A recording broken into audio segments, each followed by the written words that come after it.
All right, guys, coming at you today with a little bit of a Pokemon theory. I'm playing Pokemon Black version right now, and I mean, I had this beautiful encounter. I was training up a Pokemon. I go into one of the ruffling, grass patches, expecting an Audino, and out of nowhere, this 5% Whimsicott encounter shows up. It's level 17, super early in the game. It's already evolved. It's like an anime moment. I captured it. And that rare encounter actually made me, because when you get a Pokemon, when you capture a Pokemon, it actually shows you the dex entry if you have not previously captured it. And normally you get a Cottony and then evolve it and you never go into the dex. But because I captured this Pokemon from the wild, I was able to see its dex entry, and I've made a discovery. I'm going to read you this dex entry, but I've made a discovery. I believe Whimsicott is actually a mouse. I think Whimsicott is based on a mouse. Whimsicott, obviously, when it was introduced, it was grass type. It is now fairy type. It is a little fairy spirit. That makes sense. It's obviously like a cotton plant. That's where the grass typing comes from, and it makes sense. It's like it also has all these elements. Like it can control the wind, right? It has like flying elements. It evolves with the sunstone. That's all great.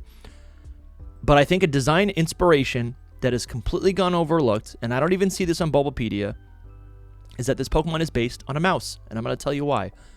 Let's read the dex entry. This is the little discovery I had. Okay. In Black version, like the wind, it can slip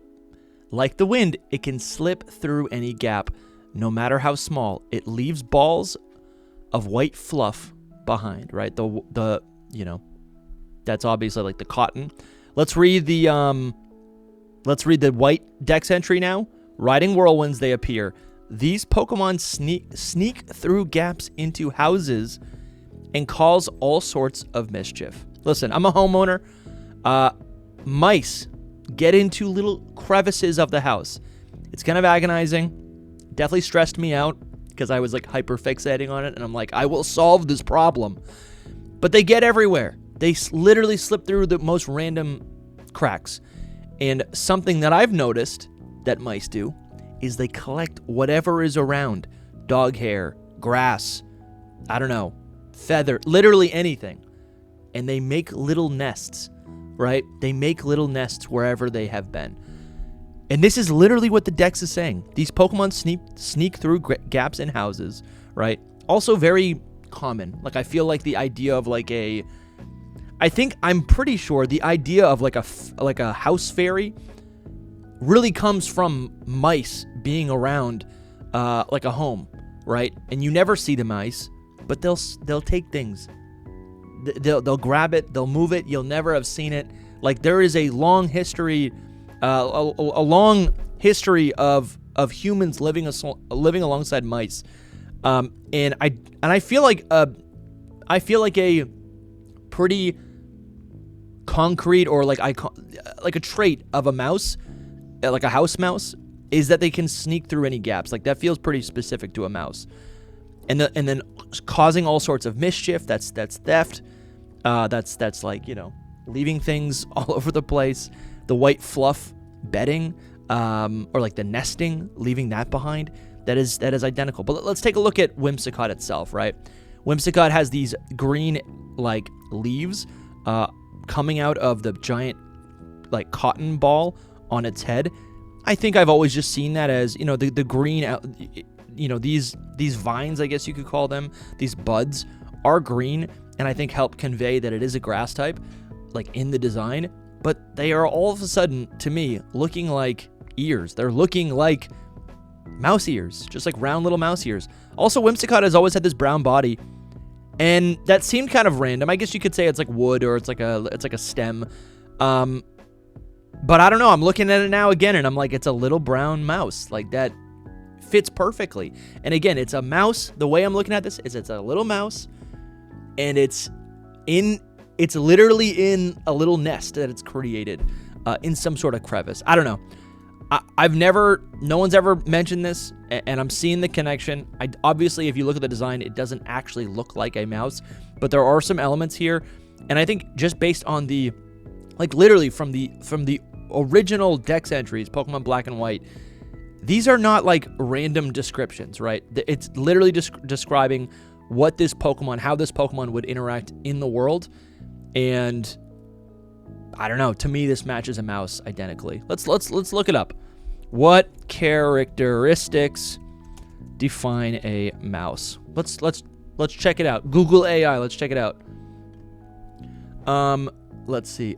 The most well-known species is the house mouse. There it is. It's small. Okay, that's easy to pick that up. Let's see. They have elongated, rounded bodies with a pointed snout. I'll give it to you. Whimsicott doesn't have that.